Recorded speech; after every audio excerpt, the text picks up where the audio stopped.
Hey everybody, it's Robert coming to you with another adventure into history. I'm out here with Joy and Dan, and on this video we're going to check out this church behind us that is nearly 200 years old.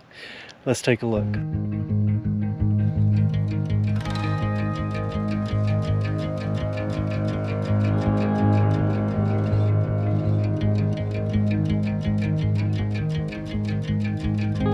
We are in Talbot County, Georgia once again, and we're out here in what used to be called O'Neill's District. It is still technically called that. This is the voting district for this area, and it was named after the O'Neill family who lived here. But more recently it has become known as just Olive Branch Community.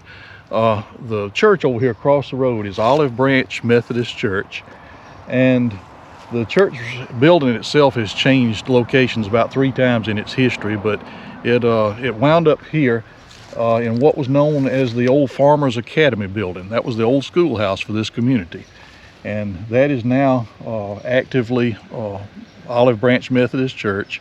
And over behind there used to be the old Lucas store.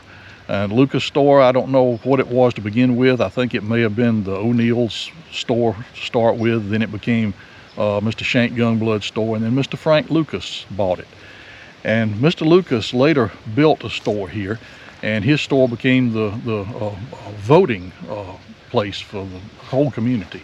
And Mr. Frank's store, he and his wife Miss Virginia operated it for many years, up until Miss Virginia passed away, and then Mr. Frank operated it until he was no longer able, and then he passed away. But it was a landmark for this county. Everybody who passed through here stopped, and they all knew Mr. Frank, and Mr. Frank was a library of information on Talbot County. He had lived his entire life in this community, as well as his wife. She had lived here also her entire life. And over beyond that was the old cotton gin and what was later known as the potato house, and a community center. Now the community center,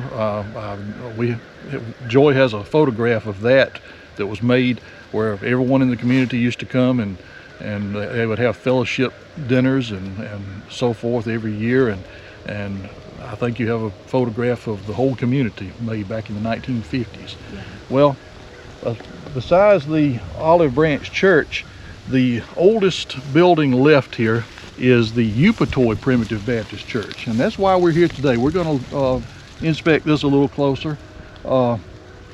Upatoy Primitive Baptist Church was organized in 1832, and it was organized in the southern part of Talbot County, down near the community of Geneva.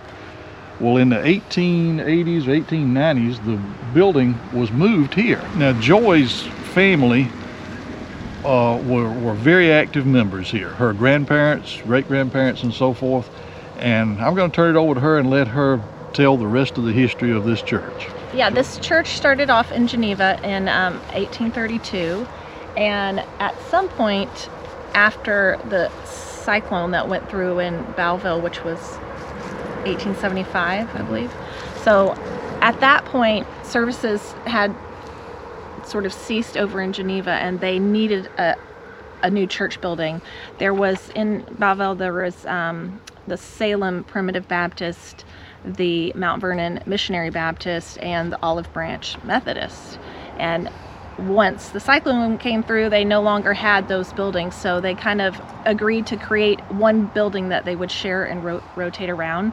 That was 1875. So between then and about 1880, 82, they moved the church from Geneva to here. And that is one of our questions, is this the original building or not?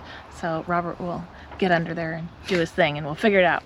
But around that time, so they moved this church here, and this church became the White Primitive Baptist, and Salem, which is down on 208, became the Black Primitive Baptist sometime in the between 1880 and 1890. So that's kind of how we have been dating it. And then yeah, so then they had their services.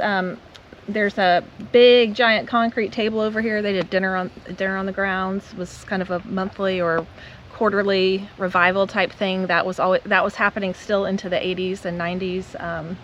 I think my grandfather, George McDaniel, his funeral service was here in 1973. Yeah, so there's only a few members still living, and they often share. They'll do different things. Now they don't use this building as much anymore, and they use the Olive Branch Methodist building because it's nicer and whatnot. But yeah, let's go check it out.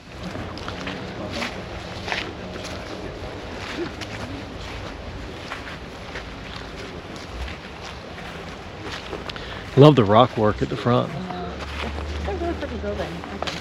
It is. Dan, the two doors is like the women's side, men's side. Is that what that's usually all about?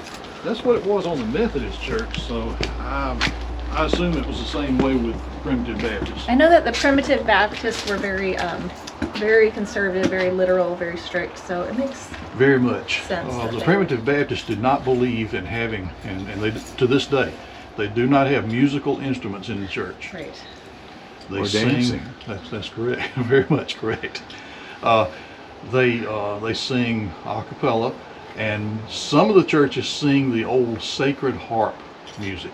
You know what sacred harp singing is? It's a shape note style of singing.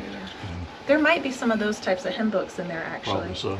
And I know the one difference between them and the Missionary Baptists, because Mount Vernon was a Missionary Baptist, as the Primitives didn't or don't believe in missionaries saving people, so they wanted to split themselves off, and that's how that happened. But I think the right door here is open for us. So Look at the wavy glass in the windows too. I think that's so pretty. It's interesting to have one window in the middle. You usually see. Oh wow. Yeah, I think this might have a shaped notes, and I was going to see. Maybe not. Is this what you're talking about, Dan, with these?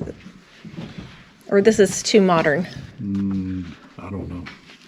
This is, My wife is a musician. If she was here, she could tell you. But these are just standard hymnals, I think. Okay. Pilgrim's hymnal.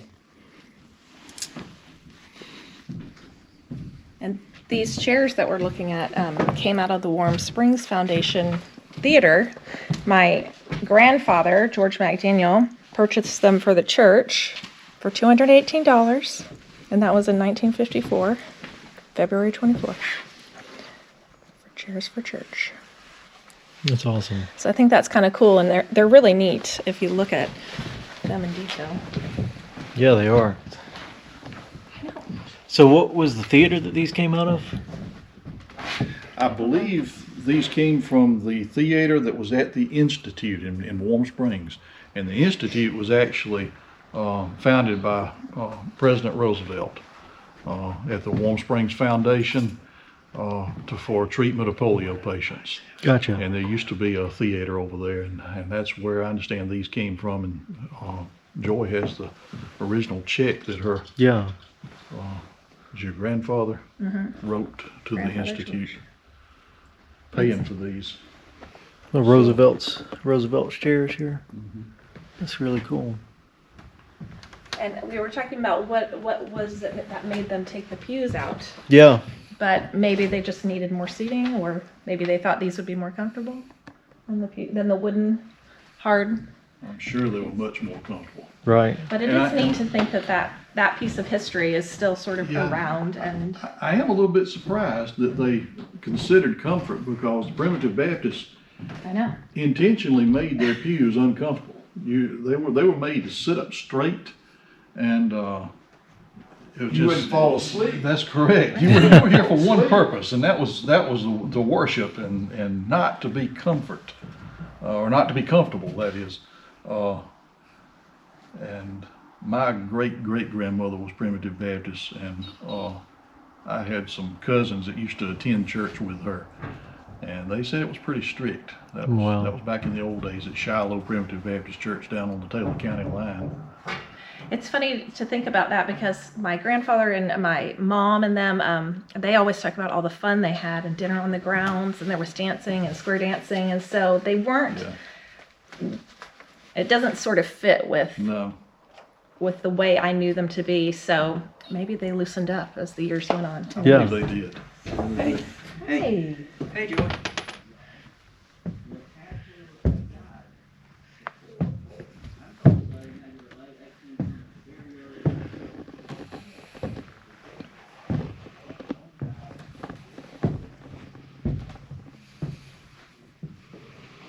So what do you think, Dan? Well, it's apparent that the congregation here got away from the general practices of the Primitive Baptist Church. I think they became a little, as Joy said, they became a little more relaxed. They have comfortable seating, and above all, they have a musical instrument. Now, I happen to know, or I did know, some of the members of this church, and I know that they were great singers. There were a lot of them that just loved music. So I guess they just finally gave in and decided to have some music in here for their get-togethers. And I see it's electrified too. Aren't a lot of Primitive Baptist churches not electrified? That's true. Most of the old ones, they did not believe in updating anything as far as electricity, but this one has been updated for their comfort. You know, most of the members were older, and I don't know if Joy said this or not, but I believe her uncle is the last member. Gotcha. There may be one other member. Miss Judy Bussy Myers may still be a member here, but I'm not sure. And there may be one or two other members, but I know that Mr. Ross McDaniel was one of the last members. Gotcha. There's a dirt dauber on that tassel. No, sure is. And the doorway going out the back of the church here is interesting. These doors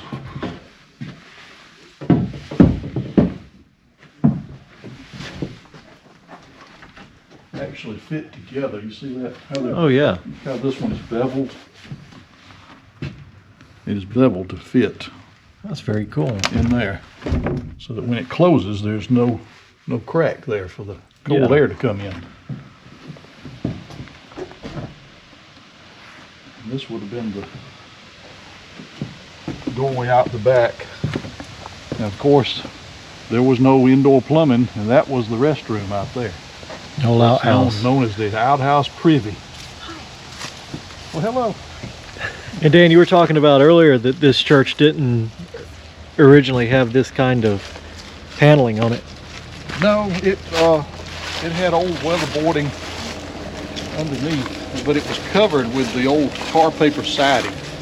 Gotcha. And at some point in the 80s, this was put on here. I think so.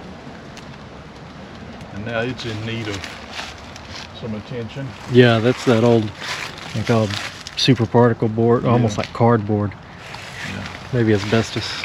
But I believe on the other side of the church, you can probably gain a little bit better access than this side as far as looking underneath it. Before we look underneath it, let's step back in real quick.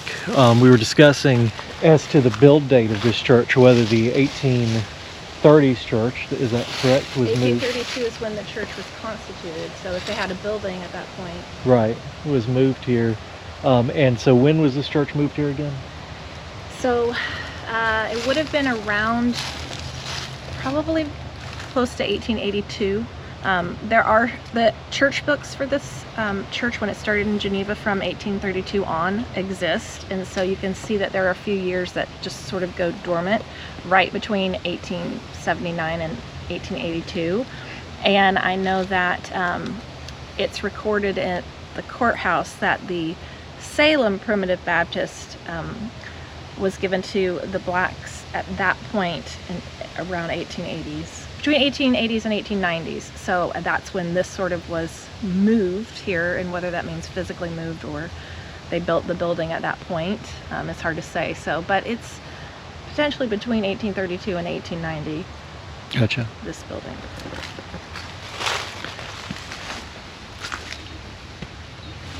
There's a couple things on the pulpit here. It's built with square nails.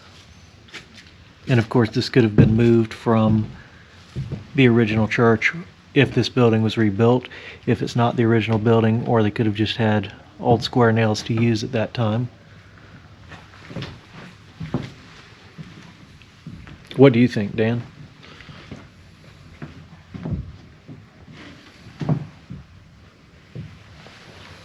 I think parts of it are very old and original, and I think there's been some decoration added in years later, in later years.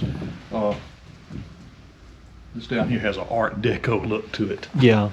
But this right here looks original, and the parts that you were pointing out, the columns. I might add that Joy's grandfather was a master carpenter, and this may be something that he did in years later. Yeah, that's a good point, actually. I didn't realize how well known he was for carpentry around Yes. these parts, so that's a good point. That Because you can see that this was a later addition. Right. yeah. Pretty good. And Joy, you were outside a minute ago when I was telling Robert that I believe your Uncle Ross is either the last member or one of the last members. He might be. My Uncle Mike is living too, and so I assume he would have been here as well. He's a bit younger. And then Judy Bussey is, I think, I'm not sure if they're a member. I think they must be. So there's only a handful. I think she has said there's maybe 3 living members at this point, so.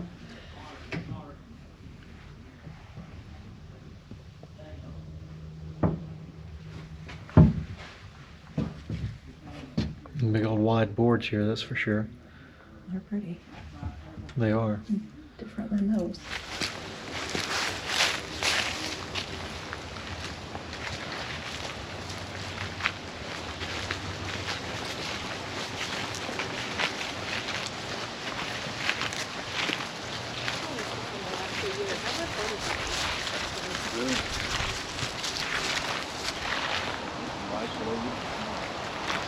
All right, well, we're going to take a look under the church.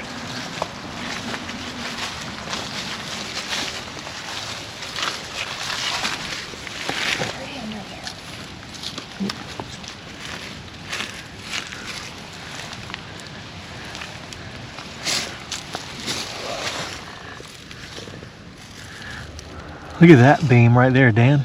That is definitely 1830s. Yeah. So is the one just above your head here, the outer part. Oh, yeah. Look at there, how long it is from that pillar to here. Then to this one. I can't tell if it's spliced on top of this pillar or not.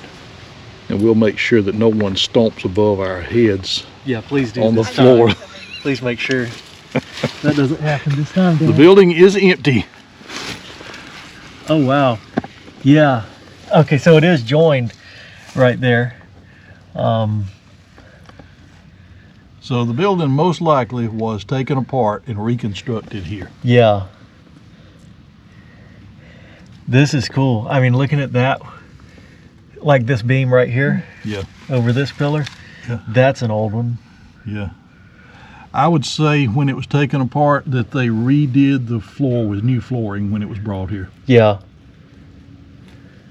And it looks like they added some new beams. Uh-huh. As you see, these two Yeah, are old. And then the third one down looks more like 1880. Yeah, the one above your shoulder there, I think, has saw marks on this side. Yeah. Whereas the next one, But the next one is definitely hewn. yeah. Now that's a good comparison between this one, and then you can look down and see that one. That's amazing.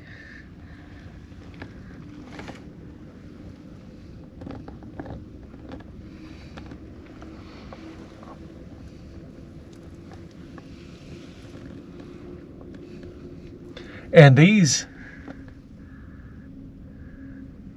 almost, I got to go under a little bit further to see, but it looks like this is not 2 pieces. This is just one long piece that goes from end to end of the church, whereas the newer ones are joined Yeah.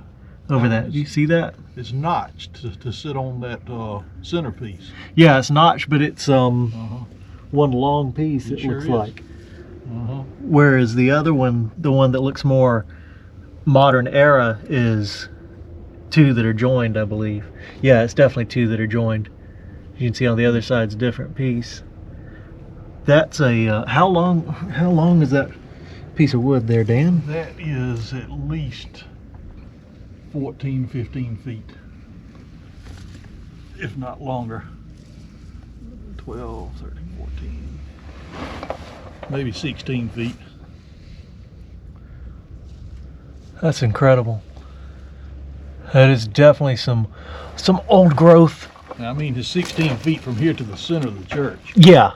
So it's like 30 feet yeah, all the way across. So this board is a 30-foot solid board right here, from all the way across the church. And that is an old piece of wood. That's definitely some old growth. Whereas you can see the 1890s era or 1880s era stuff are two pieces that are sitting on here. Is this old, obviously old piece is all the way across one side of the church to the other.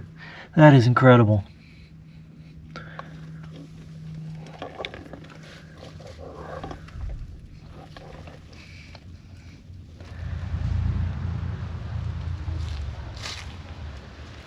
So this church building is very unassuming, but has a whole lot of history.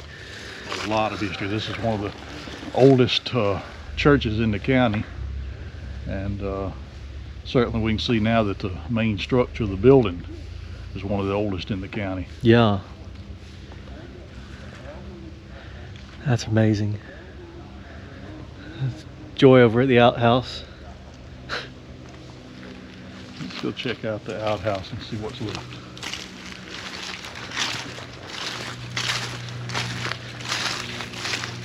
Document everything. Yeah. That's right. It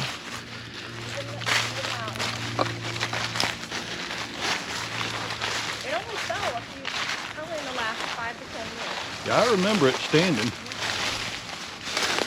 Still has a good roof on it.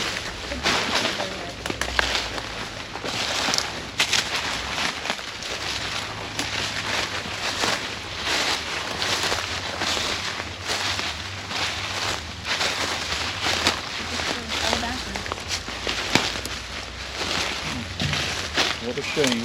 It was kind of a shame. Yeah.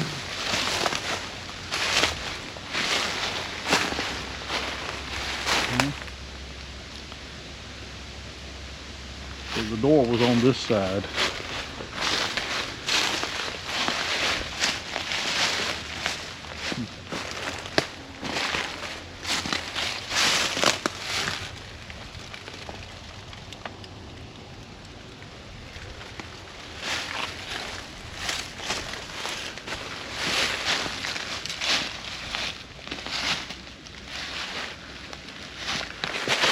These are some perfectly fall woods too. Pretty. This is a good site for this church up on this hill like that.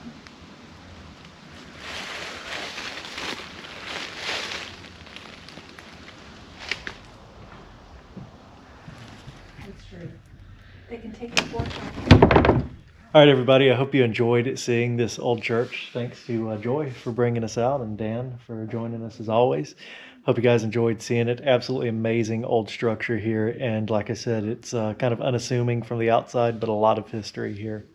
Hope y'all enjoyed. Don't forget to like, share, and subscribe, and we'll see you next time.